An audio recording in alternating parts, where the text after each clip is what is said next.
بسم اللہ الرحمن الرحیم حامدا و مصلیا و مسلما اما بعد فاعوذ باللہ من الشیطان الرجیم بسم اللہ الرحمن الرحیم ان شانئک هو الابتر صدق اللہ مولانا العظیم و بلغنا رسولہ النبی الکریم الامین۔ ایک دفعہ بڑی محبت ادب و احترام کے ساتھ درود و سلام کا نذرانہ پیش فرما لیں۔ الصلاۃ والسلام علیک یا سیدی یا رسول اللہ وعلی آلک و اصحابک یا سیدی یا حبیب اللہ۔ عزیزان گرامی قدر، بزرگوں اور دوستو، حاضرین و ناظرین و سامعین، آج ہم جس عاشق رسول کی بات کرنا چاہ رہے ہیں، محافظ ناموس رسالت کی بات کرنا چاہ رہے ہیں، وہ نوجوان، وہ شخصیت جن کے دل میں نبی پاک صلی اللہ تعالیٰ علیہ وآلہ وسلم کی اتنی زیادہ محبت تھی، حضور کی محبت کی خاطر، رسول پاک صلی اللہ تعالیٰ علیہ وآلہ وسلم کی محبت کی خاطر، جنہوں نے ایک گستاخ رسول راجپال نامی کو واصل جہنم کیا، اور رسول پاک صلی اللہ تعالیٰ علیہ وآلہ وسلم کی محبت اور عشق میں ہی آپ نے اپنی جان اللہ کی بارگاہ میں پیش کر دی، اپنی جان حضور پہ قربان کر دی، ان کی ہم بات کرتے ہیں۔ نام ہے جن کا علم الدین، غازی علم الدین شہید رحمۃ اللہ تعالی علیہ۔ آپ اگر تاریخ پڑھی جائے، آپ کی اگر زندگی پہ روشنی ڈالی جائے، مختصر آپ کا ذکر مبارک ہم کریں گے، تو تاریخ میں اگر غور کیا جائے تو پتہ چلتا ہے کہ آپ کی ولادت باسعادت 4 دسمبر 1908 کو ہوئی ہے۔ آپ کے والد محترم ایک سادہ بزرگ آدمی تھے جن کا نام طالع مند ہے۔ 1908 کے اندر علم الدین نام رکھا گیا، اور لاہور کے اندر ایک تاریخی جامع مسجد وزیر کا ہے، اس کے قریب سریاں والا بازار ہے، وہاں آپ کا ایک آبائی گھر ہے، اس میں وہاں آپ پیدا ہوئے، آپ کی ولادت باسعادت ہوئی۔ تو جس طرح مسلمانوں کے گھروں کا ایک ماحول ہوتا ہے، ایک بچہ جب تھوڑی سی سمجھ رکھنے والا ہوتا ہے تو وہ مسجد میں بھیج دیتے ہیں قرآن پڑھنے کے لیے، تو آپ کو بھی قریب کی مسجد جو ہے جامع مسجد تقیہ سادواں اس کا نام ہے، وہاں آپ کو قرآن پاک پڑھنے کے لیے بھیجا گیا۔ آپ نے وہاں ابتدائی قرآن پاک کی تعلیم حاصل کی، وہاں اکبری گیٹ میں آپ پڑھتے رہے۔ پھر چونکہ آپ کے والد محترم ایک کاروباری آدمی تھے، لکڑی کا کاروبار کرتے تھے، تو آپ بھی اپنے والد محترم کے ساتھ لکڑی کی اس کاروبار میں شامل ہو گئے۔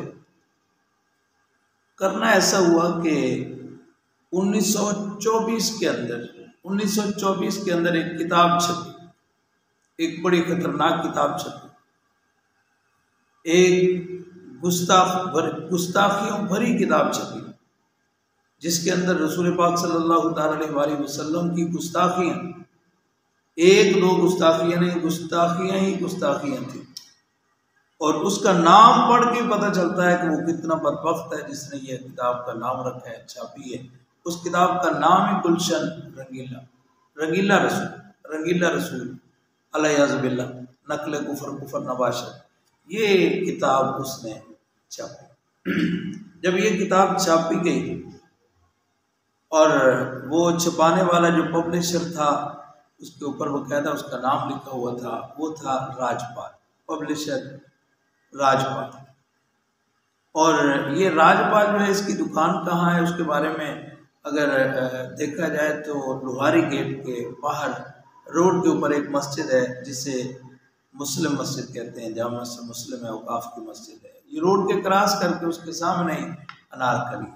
انارکلی میں جاتے ہوئے بائیں سائڈ پہ ایک بازار جاتا ہے میو اسپتال کی طرف، اس بازار کے اندر اس کی دکان تھی۔ اللہ اکبر۔ عزیزان گرامی کے اندر اس نے چھاپی کتاب، پہلے تو وہ چھپی رہی، چھپا دیا اس کو، کسی کو پتہ نہ چلے، لیکن بعد میں ان کا مقصد جو تھا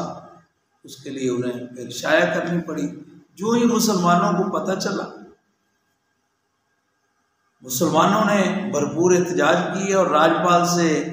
مطالبہ کیا کہ اس کتاب کو ضائع کیا۔ اب وہ راجپال کتاب کو ضائع کہاں کرتا ہے جس کا مقصد یہ ہو، بلکہ ایسا جب ماحول بن جائے، جب کوئی گستاخی کر لیتا ہے تو اس کی پشت پناہی کرنے والے گستاخان رسول بڑے اس کے ساتھ شامل ہو جاتے ہیں۔ تو اس وقت آریہ سماج جو اس کی پشت پناہی کر رہا تھا، وہ اس کی پشت پناہی میں اس کے ساتھ تعاون اور مدد میں شامل تھا، جس کی وجہ سے مسلمانوں نے جتنا بھی زور لگایا اس کو ضائع کرنے کا، اس کو کوئی اثر نہیں۔ بالآخر ہوا کیا، راجپال کے خلاف جو ہے وہ مقدمہ درج کروایا گیا، لیکن اس پہ کوئی کارروائی نہیں ہو رہی تھی۔ مسلمانوں نے احتجاج کرنے شروع کر دی۔ اس کے نتیجہ میں لاہور کے اندر اس وقت کی گورنمنٹ نے دفعہ 144 نافذ کر دی۔ ایک طرف وہ دفعہ 144 نافذ کر دی، دوسری طرف غازی الدین یہ راجپال جو تھا اس کے خلاف معمولی مقدمہ درج کر دیا۔ اب وہ معمولی مقدمہ جو درج کیا ہے، اس وقت کے جو مجسٹریٹ تھے انہوں نے 6 ماہ قید اور 1000 روپیہ اس وقت کے لحاظ سے جرمانہ اس کے اوپر لگا دیا، معمولی سی یہ سزا اس کو سنا دی۔ لیکن اس کے بعد اس وقت کا جو چیف جسٹس تھا لاہور ہائی کورٹ کا، اس کا نام تھا شادی لال۔ اس شادی لال نے وہ بھی ختم کر دی، وہ سزا بھی ختم کر دی، اس کو رہائی جب فیصلہ ہوا تو مسلمانوں کے غم و غصہ اور بڑھ گیا، انہیں بڑا افسوس ہوا، بڑا تعجب ہوا کہ اتنی بڑی گستاخی کرنے والے کو کوئی پوچھ نہیں رہا، کوئی قانونی کارروائی نہیں ہو رہی۔ اس قانونی کارروائی نہ ہونے میں پھر بڑے احتجاج ہوئے، اس وجہ سے بڑے احتجاج ہوئے، بڑے جلسے جلوس ہوئے، اور بلکہ کئی دفعہ اس کے اوپر حملے بھی، لیکن یہ بچ گیا۔ اس سے مختصر کیا، 6 اپریل 1929 6 اپریل 1929 کو تقریباً دوپہر کا وقت ہے، 2:30 بجے کے قریب، غازی الدین شہید رحمۃ اللہ علیہ اپنے پاس انہوں نے خنجر لیا یا چھری لی، انہوں نے جو اس مقصد کے لیے تیار کی وہ لے کر آپ اس کی دکان پہ پہنچے۔ پوچھا راجپال کہاں ہے، 2 ملازم موجود ہیں، راجپال سامنے تھا، وہ کہنے لگا ہاں کیا بات ہے، میں نے اس سے ملاقات کر۔ جو ہی آپ اس کے سامنے آئے تو آپ نے بڑی جرت اور ہمت سے اس کے اوپر حملہ کر دیا، اتنی جرت اور ہمت سے حملہ کر دیا کہ وہیں اس کو ڈھیر کر دیا، وہ اس کو مار دیا۔ جب اس کو پوسٹ مارٹم کی جب رپورٹ آئی تو اس میں بتایا گیا کہ تقریباً 1 درجن کے قریب اس کو گہرے زخم لگے، اتنا اس نے وار کیا، اس کی پسلی ٹوٹ گئی، وہی مر گئی۔ اللہ اکبر۔ عزیزان گرامی قدر، تو جو گستاخ ہوتا ہے اس کے خلاف تو مقدمہ اتنا جلدی درج نہیں ہوتا، لیکن جو عاشق ہوتا ہے فوراً ان کے خلاف مقدمہ درج ہو گیا، آپ کو گرفتار کر لیا گیا۔ 1929 کے اندر ہی آپ کو جب گرفتار کیا گیا تو اس وقت کا جو جج ہے اس نے آپ سے مطالبہ کیا۔ غازی الدین شہید رحمۃ اللہ تعالی علیہ نے 22 مئی 1929 کو آپ کی سماعت ہے، جب مقدمے کی سماعت ہوئی، اس سماعت کے اندر جج نے آپ سے سوال کیا کہ آپ نے قتل کرنے کا جرم کیا۔ غازی الدین شہید رحمۃ اللہ تعالی علیہ آپ بڑی غیرت مندی سے آپ نے جواب دیا، آپ فرمانے لگے کہ میں نے جرم نہیں کیا بلکہ میں نے ایک فرض ادا کیا ہے، جو ایک عاشق رسول کا فرض بنتا ہے، ایک مسلمان کا کلمہ گو کا ایک فرض بنتا ہے، میں نے وہ فرض ادا کیا۔ تو آپ نے جب خود اقرار کر دیا تو آپ کو پھانسی کا آرڈر سنا دیا۔ جب آپ کو پھانسی کا آرڈر سنا دیا گیا، آپ جیل کے اندر نے، اور اس جیل کے اندر آپ کے اوپر جو نوازشات ہوئیں، اللہ کی طرف سے مہربانیاں ہوئیں، نبی پاک صلی اللہ تعالی علیہ وسلم کی طرف سے آپ کے اوپر جو مہربانیاں ہوئیں، وہ قابل دید ہے، قابل ذکر ہے۔ اللہ اکبر۔ عزیزان گرامی قدر، 1-2 باتیں آپ کو سناتا ہوں۔ آپ کے بارے میں آتا ہے آپ بظاہر تو معمولی جو ابتدائی تعلیم ہوتی ہے ناظرہ قرآن پاک پڑھے ہوئے تھے اور ابتدائی کچھ پڑھے ہوئے تھے، حافظ نہیں تھے، قاری نہیں تھے، پہلے حافظ اور قاری نہیں تھے، لیکن جب جیل میں موجود تھے، جیل میں موجودگی کے دوران آپ حافظ بھی تھے، قاری بھی تھے، عالم بھی تھے، بڑے بڑے بڑے علماء کے سامنے آپ قرآن پاک کی تفسیر بیان کرتے تھے کہ جس سے بڑے بڑے علماء و مشائخ جو ہے وہ تفسیر سن کر دنگ رہ جاتے تھے، حیران رہ جاتے تھے کہ اتنا بڑا علم۔ یہ خاص حضور کی نظر سے آپ کو یہ علم عطا کیا گیا۔ اور دوسری بات یہ ہے کہ آپ کی جیل کے سامنے ایک گھڑا موجود ہوتا تھا جس میں پانی کا ایک گھڑا موجود ہوتا تھا۔ اس کے بارے میں آتا ہے کہ کوئی بھی آدمی اگر بیمار بھی ہوتا تو وہاں اس کو لایا جاتا تو آپ اس کو 2 گھونٹ پانی پلا دیتے، تو اس 2 گھونٹ پانی کی برکت سے اللہ تبارک و تعالیٰ مہربانی فرماتا کہ اس کی بیماری دور ہو جاتی، شفا یاب ہو جاتی۔ اس طرح چرچا ہو گیا، پھر لوگ جو ہیں وہ چوک در چوک ان کو لایا جاتا، تقریباً سینکڑوں کے لحاظ سے اس پانی اس کا بھرا جاتا اور ان کی بیماریاں دور ہوتی تھی۔ اللہ اکبر۔ عزیزان گرامی قدر، آخری جب 30 اکتوبر 1929 آیا، آخری دن ہے آپ کا، تو آخری دن آپ کے عزیز وقار بھائی آپ سے ملاقات کے لیے، تو آپ کو پتہ ہے پھانسی کا ڈر ہے، پھانسی ہونی ہے، تو ایسے ماحول میں عام آدمی جو ہے اس کے رنگ اڑ جاتے ہیں، پریشان ہوتا ہے، روتا ہے، ٹائم مارتا ہے، لیکن آپ بڑے خوش ہیں، شاش بشاش ہیں، سارے برادری کے سامنے، عزیز و اقارب کے سامنے بڑی خوشی کا اظہار کر، بڑے خوش ہو رہے ہیں۔ وہ حیران ہیں کہ ان کو ذرا بھی ان کے چہرے پہ ملال نہیں ہے، وجہ کیا ہے؟ اللہ اکبر۔ عزیزان گرامی قدر، انہوں نے پوچھ لیا کہ کیا وجہ ہے؟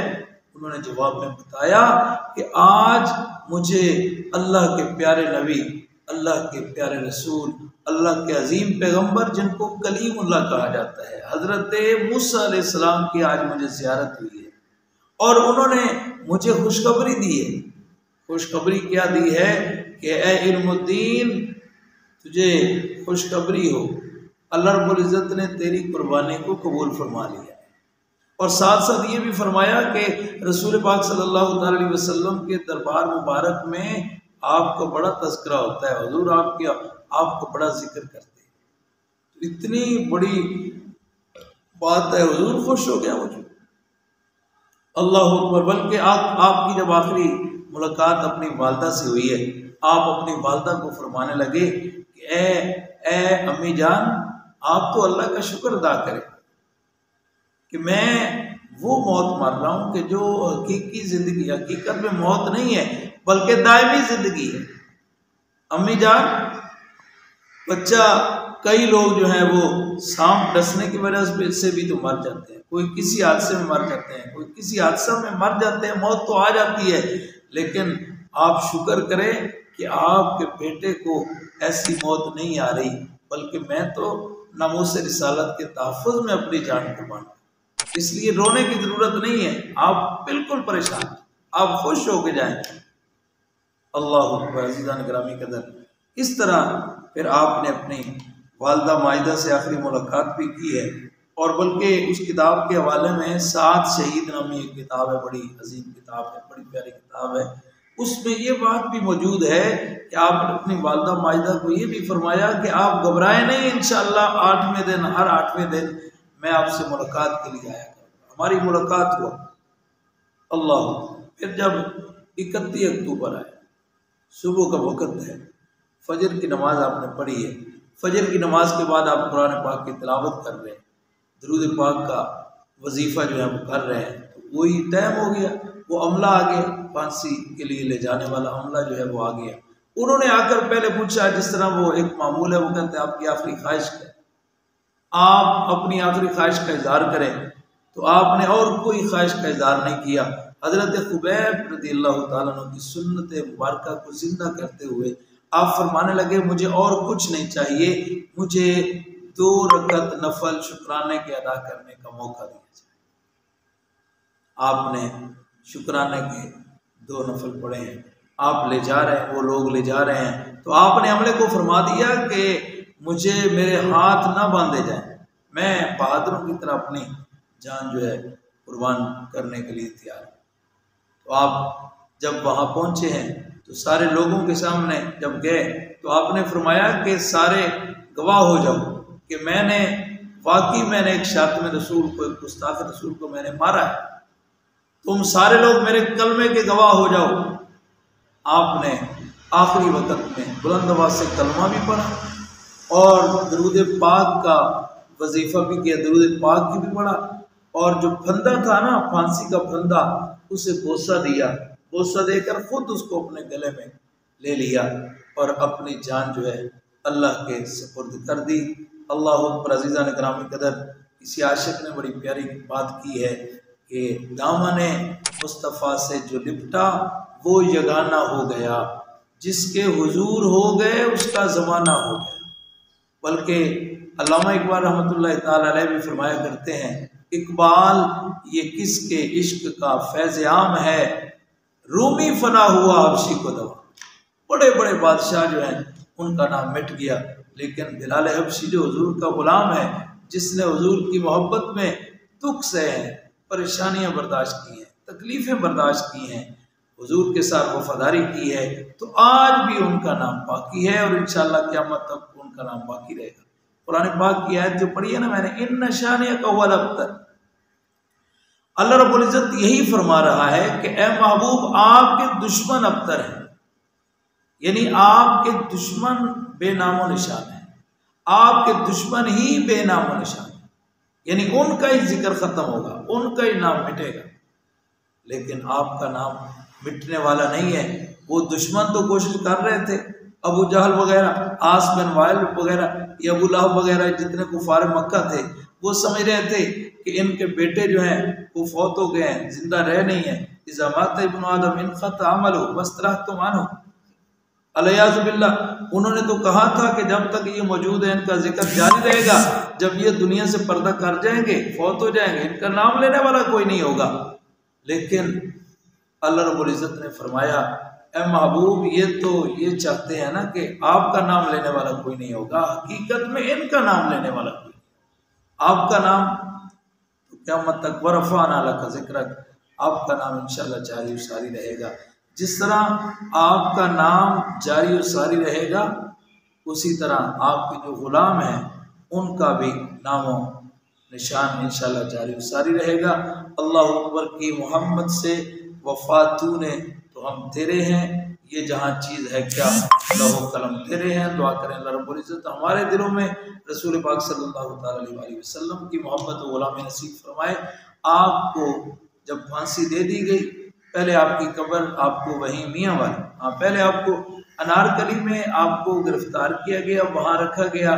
مسلمانوں کے جوش جذبات کی وجہ سے میاں والی بھیج دیا گیا، وہیں آپ کو پھانسی ہوئی، وہیں آپ کو دفنایا گیا۔ اس کے بعد پھر علامہ اقبال رحمۃ اللہ علیہ، قائد اعظم محمد علی جناح اور علماء و مشائخ کی محنت سے ان کو دوبارہ پھر وہاں سے لے جایا گیا۔ اب ان کا مزار مبارک میانی قبرستان کے اندر موجود ہے، جہاں بڑے بڑے قبرستان بھی ہیں، بڑی بڑی قبریں ہیں دنیا داروں کی، لیکن غازی علم الدین شہید رحمۃ اللہ علیہ کی قبر مبارک آج بھی زندہ ہے، تازہ ہے۔ انشاءاللہ قیامت تک زندگی آپ کے مقدر میں ہے۔ اللہ رب العزت ہمیں حضور کی محبت